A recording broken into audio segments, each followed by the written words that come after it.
Hello, welcome back. We mentioned earlier that we would go through a planning exercise. What this exercise is designed to do is to give you an overall flavor for a way that you can conduct a planning session with your organization.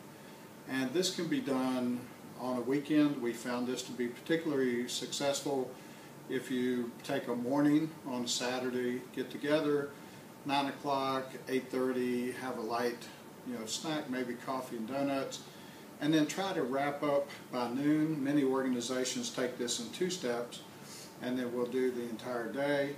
And then some have tried to do it during a normal weekly meeting cycle. Personally, I think that the exercise is best if done on the Saturday with a dedicated focus with at least 3 to 4 hours of facilitated discussion. So here's how we're going to set up this exercise. For purposes of the demonstration, we're going to be the board of this chapter of the American Association of Harmony and Friendship. We have about 25 total members, and about 18 of them are active on any given week. That may be how many attend the weekly meetings. And then I'm going to give a list of questions that you're going to send out in advance to all the members. In this size organization, and we've done this exercise at churches, community foundations, Barbershop Harmony chapters. For this size organization, what I strongly suggest is that all members are invited to attend and participate. When you get to larger organizations with 50 to 100, you probably need to call that into the leadership team, but the more participation you get, the more opportunity that you have for buy-in. So we're going to suggest that you, in this case, you send this out to all of the members of the chapter, invite them all to attend, and here are the questions that you're going to ask them to complete. It's so much better if you do this in advance and get at least some of them back. However, sometimes you do need to make some time during the retreat to allow them to happen. So, first question, very open-ended question. What is your chapter all about? Could be what your organization about, what is your church all about, and this is really getting to what is the primary thing that you do. You'll see how all this ties back to our discussion on mission, vision, and values here in just a second. What is the absolute best thing about being in your chapter, in your church, in your foundation? In other words, we're trying to drive back to what is important to you and what is that you value most about your participation with the organization. This next question is, if you had a magic wand and could just make something go away, if you could just, something that is so big and hairy in your organization that you don't know how to tackle, but if you could just make one thing go away, what would that be? And this really is about eliminating hurdles or addressing significant challenges. You'll see how this comes into planning as well.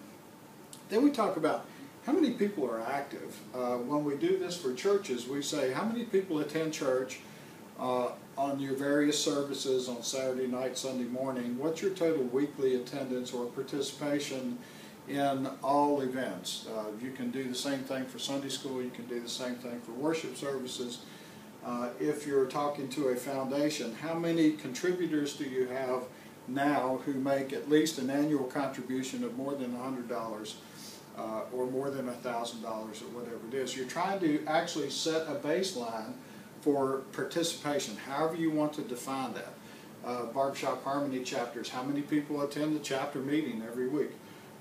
Once you've established that baseline, now you want to move into, what is it that you have for your short-term goals? Again, now if you could eliminate certain hurdles, knowing what's best about your chapter and what you value most, what then, if you did the same survey next year, what would your answer be to this? What do you want it to be to this? Keep this focused and what would you like to see, and or given all of these things, what do you think is possible?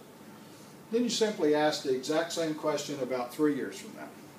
So in this Crystal River chapter of the Harmony and Friendship Foundation, you've got 18 members attend on a weekly basis now are active. Then you have 25 is what the answer is to this question for a year from now.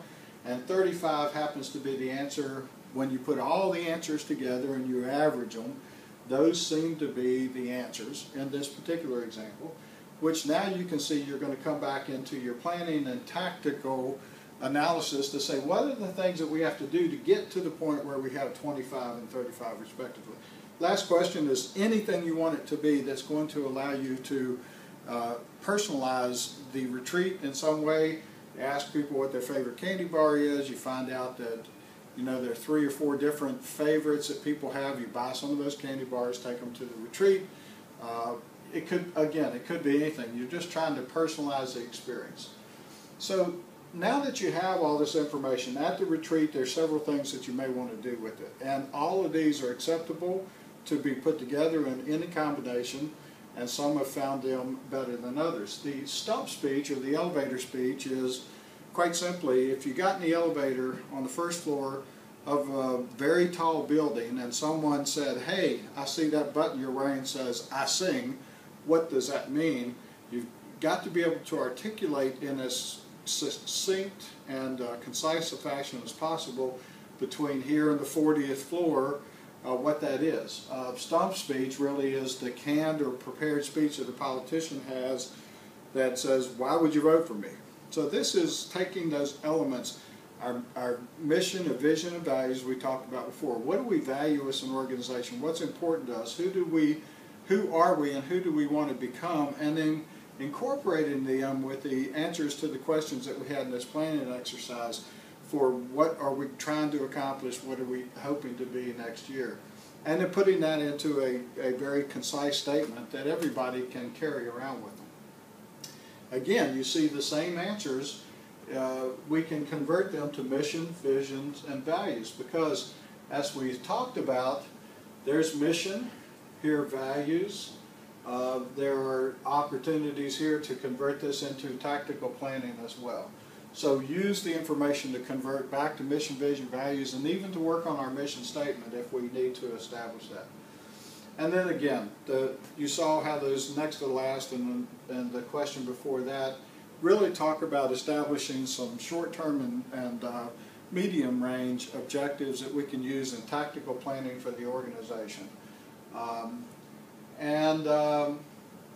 Like I said, this becomes your base for tactical planning, but it also becomes a networking event, and it brings people together in such a way that they feel ownership in the process. So it's not your leadership team deciding what they're going to do. It's the organization as a whole. Even in the larger organizations, even if you can only bring 20 of the 100 people in the organization together, still consider sending that survey out and getting input from everyone, as it increases the sense of ownership in the process. Again, I wish you the best of luck with your organization, and we'll see you around.